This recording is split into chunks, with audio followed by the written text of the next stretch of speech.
What do we know about Ishmael according to the Bible? His story is told in Genesis. Ishmael was Abraham's firstborn son. He was born when Abraham was 86 years old and living near Hebron. In Genesis 15, God promises Abraham during an apparition that he will have a son and become the father of many nations. But when Abraham and his wife were old, they still had no children. His wife Sarah was unable to conceive, and they questioned how this promise would be fulfilled. Dear friends, welcome back to our channel, Echoes of Bible, where I can share with all of you numerous Bible stories. Today, I will tell you Ishmael's story. He is Abraham's firstborn child. Ishmael, along with Isaac, were both blessed by God to be the father of great nations, but we rarely know anything about him and his nation. This biblical tale is a tapestry of human struggles, divine promises, and the enduring grace of God. Before we discover the depths of Ishmael's story, make sure to subscribe to our channel so you can connect with the profound wisdom and teachings of the scriptures. Don't forget to hit the notification bell so you never miss a compelling episode. Now, let's embark on this enlightening journey together. Abraham was the man chosen by God to become the father of various nations around the world. God promises to bless Abraham and his descendants for eternity. Future generations will also be blessed by God through the favor of Abraham and his family, Genesis 12:1-3. God also promised Abraham that he would give him countless descendants. His descendants are as numerous as the dust on the ground, Genesis 13:16. And even when Abraham wavered in his faith in God because he feared that he would remain childless until he died, God assured Abraham that he would have countless descendants like the stars in the sky, Genesis 15:6. And God continued to promise Abraham a third time that, "As for me, this is my covenant with you, you will be the father of many nations. No longer will you be called Abram, your name will be Abraham, for I have made you a father of many nations. I will make you very fruitful. I will make nations of you, and kings will come from you." Genesis 17:4-6. At that time, Abraham and his wife were so old, they didn't think that they could have a child as God's promise. When Abraham was almost 80, he still had no children. And his wife Sarah couldn't wait anymore. She realized that she was too old to have children with Abraham. In Genesis 16:3, Sarah, who was still called Sarai, suggests to Abraham, who was still called Abram, to have a child with her Egyptian maidservant Hagar, whom she gives to him as a wife. Then Sarai, Abram's wife, took Hagar, her maid, the Egyptian, and gave her to her husband Abram to be his wife after Abram had dwelt 10 years in the land of Canaan, Genesis 16:3. This seems to be a common custom of the time, since Jacob's wives also resorted to it. The wife offers a servant to her husband, but all children born from this union are considered hers, which could be an early form of surrogacy. In antiquity, it was common for a barren woman to offer her husband a servant who would bear children in her stead. It was the wife, not the servant, who raised the children. If this solution may have seemed judicious to Abraham and Sarah, it creates more problems than it solves. Abraham agreed with his wife and married Hagar as his second wife. Regarding Sarah, she hoped that Hagar would give birth to a son. She would raise that child and God's miracle would still happen as he promised. Hagar did indeed have a child with Abraham. As Sarah's hopes began to be fulfilled, it brought unexpected suffering to Sarah. When Hagar learned she was pregnant, she began to ignore Sarah because Sarah could not have children. Sarah sought help from Abraham. Genesis 16:4-5 states, "So when she saw that she had conceived, her mistress became overlooked in her eyes. Then Sarai said to Abram, 'My wrong be upon you. I gave my maid into your embrace, and when she saw that she had conceived, I became disdained in her eyes. The Lord judge between you and me.' Abraham allowed Sarah to act as she wished. Sarah then mistreated Hagar, who fled from her. Sarah reminded Hagar that Sarah was the boss and Hagar was just the maid, and Sarah made Hagar work even harder. Sarah, being barren, had obtained a son from Hagar, and Ishmael was legally Sarah's child. However, this does not explain how Sarah treated Hagar. When Ishmael was born, Abraham was 86 years old. Abraham thought he was too old to have more children, and he intended to pass on God's grace to Ishmael. When God promised Abraham that he would bless his wife so that she could bear a son, he did not believe God. Genesis 17:17, Abraham fell face down. He laughed and said to himself, "Will a son be born to a man 100 years old? Will Sarah bear a child at the age of 90? And he wanted God to bless him. Ishmael, his eldest son. Genesis 17:18, and Abraham said to God, If only Ishmael might live under your blessing, but God refused Abraham's request. He would only bless the son of Abraham and Sarah. But because Ishmael is Abraham's biological son, God will still bless Ishmael as he promised Abraham previously. Genesis 17:20. And as for Ishmael, I have heard you, I will surely bless him, I will make him fruitful, and will greatly increase his numbers. He will be the father of 12 rulers, and I will make him into a great nation. A few years later, God established a covenant with Abraham, requiring the circumcision of all male members of his household. God commanded Abraham to circumcise his son Ishmael, as well as all other males in his household, including slaves born in his household and those acquired from foreigners. Abraham was 99 years old when he was circumcised, and Ishmael was 13. The birth of Isaac, the legitimate son of Sarah and Abraham, exacerbated the already strained relational tensions between Sarah and Hagar. Indeed, these had begun long before Ishmael's birth. As mentioned previously, it was in the desert that the angel of the Lord met Hagar and ordered her to return to Abraham. It was also there that the angel of the Lord told her the son she was carrying was to be named Ishmael. What does Ishmael mean? It means God has heard indeed. The Lord heard Hagar's distress, Genesis 16:11. However, the discord between Sarah and Hagar reached its peak at Isaac's weaning. Deeply upset, Sarah asked Abraham to send away Hagar and her son. Abraham considered Ishmael the son God had promised him. Indeed, even when God revealed that he would bless Sarah to have a son, Abraham questioned the need for this birth, since Ishmael could be his heir. In Genesis 17:18, Abraham says to God, "Oh, that Ishmael might live before you." Even after Isaac's birth, Abraham continued to treat Ishmael kindly, saddened by Sarah's desire to disown him. Sarah, for her part, saw Ishmael as a threat to Isaac's place in the family and wanted to get rid of him, Genesis 21:134. This request to expel the maidservant and her son seemed to contravene all norms of ancient law. The children of maidservants could be demoted, but not dismissed without valid cause. The fact that Abraham resisted such treatment, only acting on God's command, suggests the action undertaken was not by the standards of the time. One may wonder about Sarah's reaction. Was it because of an act committed by Ishmael that threatened Isaac, or was it simply his existence that posed a threat? Genesis 21:9 tells us, Sarah saw the son of Hagar the Egyptian, whom she had borne to Abraham, scoffing. Does this mean Ishmael was mocking Isaac or merely playing with him? Does the word scoffing in this context mean mocking, deriding, or simply rejoicing in the situation? Sarah perceives Ishmael as a rival to Isaac, not because of any act he may have committed, but because of his very existence. The author of Genesis recounts the story of Ishmael mainly to establish a contrast between Isaac and Ishmael, not as individuals but as representations of God's work. The idea is that when God kept his promises to Abraham, he was not constrained by natural and ordinary laws, in other words, by the flesh. Although God's preference for Isaac as the son of the wife conforms to custom, the rejection of Hagar and Ishmael makes the contrast more striking. Sarah asked Abraham to send Hagar and Ishmael away.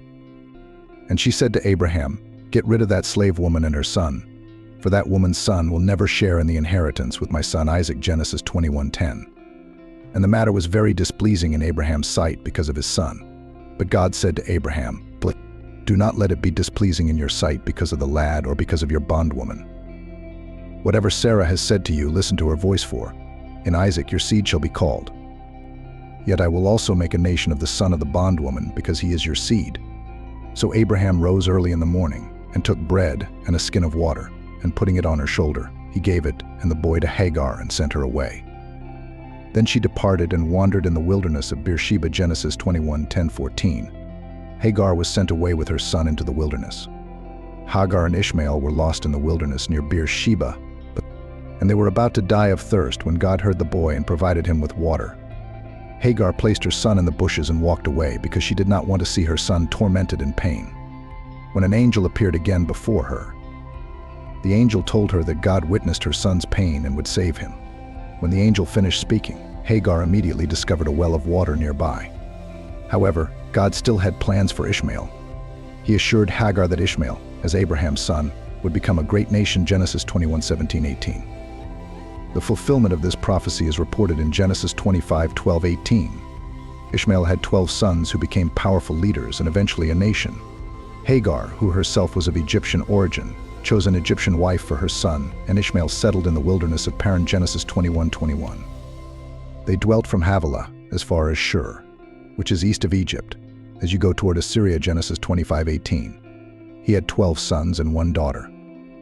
The Bible lists Ishmael's sons in Genesis 25:13-15, and these are the names of the sons of Ishmael by their names, according to their generations. The firstborn of Ishmael, Nebaioth, then Kedar, Adbeel, Mibsam, Mishma, Duma, Massa, Hadad, Tema, Jetur, Naphish, and Kedemah. Surprisingly, he is credited with 12 sons, just as Jacob had 12 sons. This compares to the 12 sons of Nahor and the 12 sons of Esau. Later, Ishmael's daughter married Esau, Isaac's son, as indicated in Genesis 28:9 and Genesis 36:3.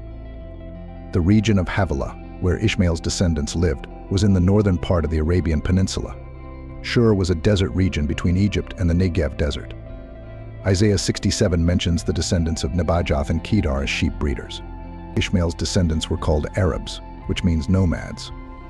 From the beginning, Ishmael's descendants were a warrior people, as they lived in hostility toward all their brothers. Thus, God's prediction fulfilled that Ishmael would be a wild donkey of a man. His hand will be against everyone, and everyone's hand against him, and he will live in hostility toward all his brothers. Genesis 16:12. Later, other people settled in the Arabian Peninsula, including descendants of Abraham's sons by Keturah. 1 Chronicles 1:32-33, and some descendants of Esau, namely the Amalekites. Genesis 36:12. Even though Isaac alone remained Abraham's heir, Ishmael and Abraham's other sons by concubines were also blessed by him, as Genesis 25 indicates. This means that Hagar's sons, as well as Keturah's, received material goods from the patriarch. Once grown, the Bible reports no conflicts between Ishmael and Isaac. They are both described as burying Abraham at Machpelah in Genesis 25:9. Most of these names are mentioned in other passages of the Bible as influential tribal families of that time. Ishmael's descendants, Abraham's son, are generally identified as Ishmaelites in the Bible. They were organized into 12 tribes living in movable camps in the southern desert. Genesis 25. Ishmael died at the age of 137. Genesis 25:17. The Bible does not specify where he was buried, but Muslim tradition places his tomb at the Kaaba in Mecca. In the New Testament, Ishmael is mentioned specifically by the Apostle Paul. The apostle used the figure of the slave woman's son in his allegory, contrasting the legalistic religious persecutors with those born according to the Spirit and enjoying freedom in Christ. Galatians 4:21. Ishmael became a relatively common name, so other characters are mentioned in the Bible as Ishmael. There was, for example, a descendant of Saul and Jonathan named Ishmael, as well as a high official under Jehoshaphat's reign and the son of a priest at the time of Ezra. Ezra 10:22. But among all the individuals mentioned, the most well-known was the son of Nethaniah, a member of the royal house of David. Jeremiah 41:1-15. During the period of Babylonian oppression against the Jews, Ishmael killed Gedaliah, the governor of Judah appointed by Nebuchadnezzar. In conclusion, in our analysis of Ishmael, Abraham's son, we can highlight several important points. Ishmael was not the son of God's promise to Abraham, but God still protected him. It was the Lord himself who chose the name Ishmael and destined him for greatness. Even though he was outside the covenant, Ishmael was privileged to have numerous offspring comparable to Isaac's, and his lineage was structured into 12 tribal clans. God also characterized Ishmael, highlighting the nomadic lifestyle of his descendants and the resistance they would encounter from the children of the covenant. Over time, Ishmael's descendants associated with the Midianites, who were also descendants of Abraham through Keturah. This merging of intricately intertwined peoples and histories led to an assimilation between Ishmaelites and Midianites in several biblical passages. Today, Arabs claim their genealogy from Abraham, mainly through Ishmael. A popular theory, widely spread among Muslims and some Christians, claims that Muslim Arabs are direct descendants of Ishmael. Indeed, Muhammad was one of the main proponents of this idea, declaring himself a descendant of Ishmael according to the Quran. There is likely some truth to this theory. According to missionary and author Kenneth Fleming, what we know for certain seems to corroborate the hypothesis that the Ishmaelites constitute at least a significant part of the Arab genetic ancestry. Ancient texts establish a link between the northern Arabs and the descendants of Ishmael. However, it is unlikely that all the inhabitants of Arabia are descendants of Ishmael, because Keturah's descendants and Esau's children also populated the Arabian Peninsula. While some modern Arabs may trace their origins to Ishmael, not all Arabs are descendants of Ishmael, contrary to Muslim claims. The Bible teaches us that God made Ishmael into a great nation. His descendants can share in Abraham's blessings by putting their faith in Jesus Christ for salvation. Ishmael's story, Abraham's son, transcends a simple individual biography.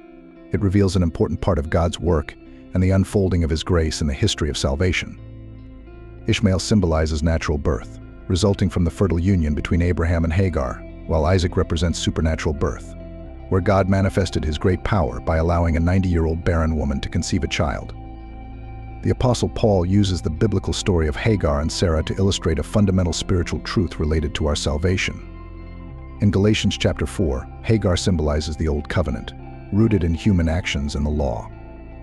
According to the Bible, Sarah embodies the New Covenant, which is based on divine grace through the redemptive work accomplished by God for humanity.